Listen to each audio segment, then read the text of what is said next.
Kiera plays a mean trombone and she hopes to keep playing at some pretty amazing schools. I've applied to 8 schools, right?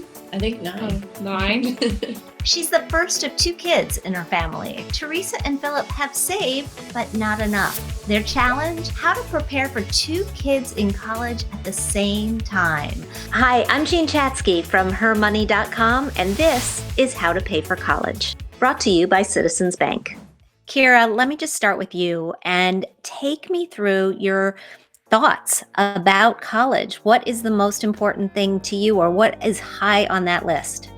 High on my list for college is definitely having a big marching band, because that's always been part of my music experience, as well as the community within the music school, including the trombone professor.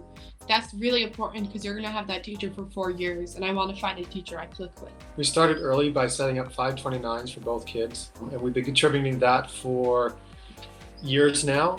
We should have done it a little sooner. Right now we're in a decent position, but looking for as many scholarships and opportunities that the universities offer Kiera. Talk to me about vested interest, Teresa. Why do you think that's important? Just for Kiera or Theo, our son, to have a better understanding of what that financial commitment is like. And sometimes even a loan feels like, okay, I just have this loan. It's not even real money. So we wanted them to have some ownership there and perspective. I would love to bring Christine Roberts into this conversation. She is an expert on paying for college. Christine, meet Philip and Teresa and Kiera. Welcome, Wilkinson's family. Very exciting time for all of you. Kiera getting accepted to college is wonderful. And most schools, by the way, are really, really good about detailing out the cost of attendance.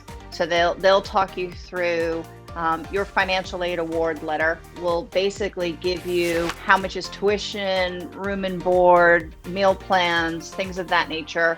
Come up with a total number, and then they'll tell you, here's how much you're granted either in grants, merit scholarships, here's what you have left to pay. I think a few things from an expense perspective that are typically not detailed on a financial aid award letter is the cost of books, or sometimes there's activity fees depending on what Kiera is doing. As you get down to either your final school or your final 2 schools that you really want to consider, it's always good to call the financial aid departments, right? And talk them through your financial situation and see if there's anything additional, right, that she could qualify for, or that they would be willing to offer her, especially if you're kind of in a bake-off situation. Additionally, there are sites where you can go and look for scholarships, right? I understand you're interested in music and music education, and there may be scholarships out there. There are over 3 million scholarships available. That's free money that does not go against your financial aid package. Outside of that, it then becomes a combination of using any 529 savings that you may have, as well as sort of how you fill the gap. You should always advocate for yourself, right? And always have those conversations, especially if you really are in a somewhat undecided position, right? Obviously, both of the schools want you, so that's fantastic. Scholarships are wonderful. Free money is always the best money, right? The one thing to confirm, though, with both of the schools is that if that scholarship is for all 4 years, some are on an annualized basis and you have to qualify for them. The question is, what is that qualification so that you ensure you meet it, right, for the 4 years, or if it's not a guaranteed scholarship, that will then, I think, help, weigh things in different directions. Christine, there's a rule of thumb that you shouldn't borrow more than you expect to earn in the first year out of college. How do you feel about that? An easy rule of thumb that we always use is, for every $20,000 you borrow, you're looking at about $250 to $300 a month in payments. And so if you're not going to be in a career that's going to help support that, the conversation, quite frankly, that you need to have with Kiera is who's going to be responsible for any loans. Teresa and Philip, are you going to pay the loan? Do you want that loan solely in your name? You could also possibly do a Parent Plus loan from the federal government, which is kind of a one size fits all. It has a 4.25% origination fee. You could go to the private sector, which is what I'm from, right?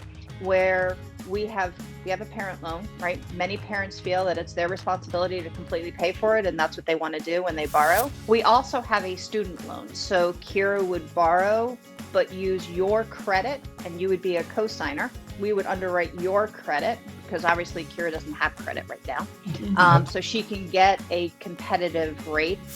Christine, thank you so much for being here and for answering all of these questions. Philip and Teresa and Kiera, I will check in with you again in a week or two, and we'll see where the decisions have landed. We've talked about all of our options, did some other digging into the financial aid packages that Kiera has gotten, and kind of looked at our own resources here.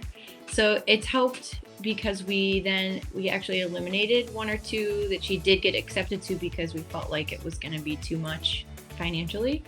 And that's a good thing, even though it's hard to let go of all the options in a way. You feel good about that too, right? Yes.